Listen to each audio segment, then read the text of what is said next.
بسم اللہ الرحمن الرحیم۔ آئیے ہم سب یہ باتیں جاننے کی کوشش کرتے ہیں کہ جب اللہ تبارک و تعالیٰ کا عذاب آتا ہے تو خانہ کعبہ میں ابو جہل کو بھی تہس نہس کر دیا جاتا ہے اور ابو جہل کو بھی ڈرا دیا جاتا ہے۔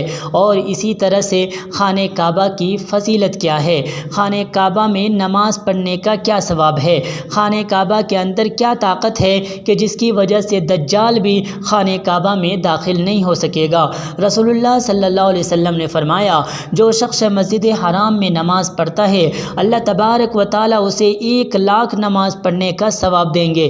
کتاب دیکھیے سنن ابن ماجہ، یہ روایت صحیح ہے۔ اس حدیث سے ہمیں یہ باتیں معلوم ہوتی ہے کہ اگر ہم سب خانہ کعبہ میں نماز پڑھیں گے اللہ تبارک و تعالیٰ 1,00,000 نماز پڑھنے کا ثواب دیں گے۔ کتنے خوش نصیب ہے وہ مسلمان جو خانہ کعبہ میں ایک وقت کی نماز پڑھتے ہیں، اللہ اسے 1,00,000 نماز پڑھنے کا ثواب دیتے ہیں۔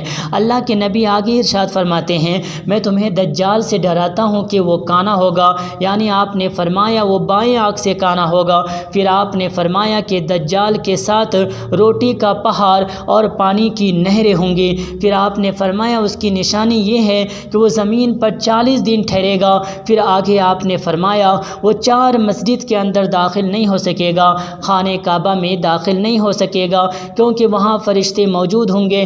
مسجد نبوی میں داخل نہیں ہو سکے گا کیونکہ وہاں بھی نبی صلی اللہ علیہ وسلم کی جو مسجد ہے وہاں بھی فرشتے حفاظت کریں گے۔ بیت المقدس میں نہیں داخل ہو سکے گا جو مسجد اقصی مسلمانوں کا پہلا قبلہ ہے، اور مسجد طور میں داخل نہیں ہو سکے گا۔ کتاب دیکھیے مسند احمد، یہ روایت صحیح ہے۔ تو ذرا سوچے تو صحیح کہ یہ 4 مسجد کے اندر دجال داخل نہیں ہو سکے گا جبکہ دجال کی حکومت چاروں طرف ہوگی۔ کتاب دیکھیے مسند احمد، یہ روایت حسن ہے۔ اللہ تبارک و تعالیٰ سے دعا کریں کہ اللہ تبارک و تعالیٰ بھی ہم سب کو وہ خوش نصیب مسلمان بنائے جو یہ چاروں مسجد کی ہمیں زیارت کرنے کی توفیق عطا فرمائے، آمین۔ آپ حضرات کا بہت بہت شکریہ کہ آپ حضرات نے اس ویڈیو کو دیکھا ہے۔ ہو سکے تو ہمارے چینل کو سبسکرائب کر لیں تاکہ نئی آنے والی ویڈیو آپ تک جلد سے جلد پہنچ سکے۔ ہو سکے تو اس ویڈیو کو شیئر کر دیں تاکہ دوسرے حضرات کو بھی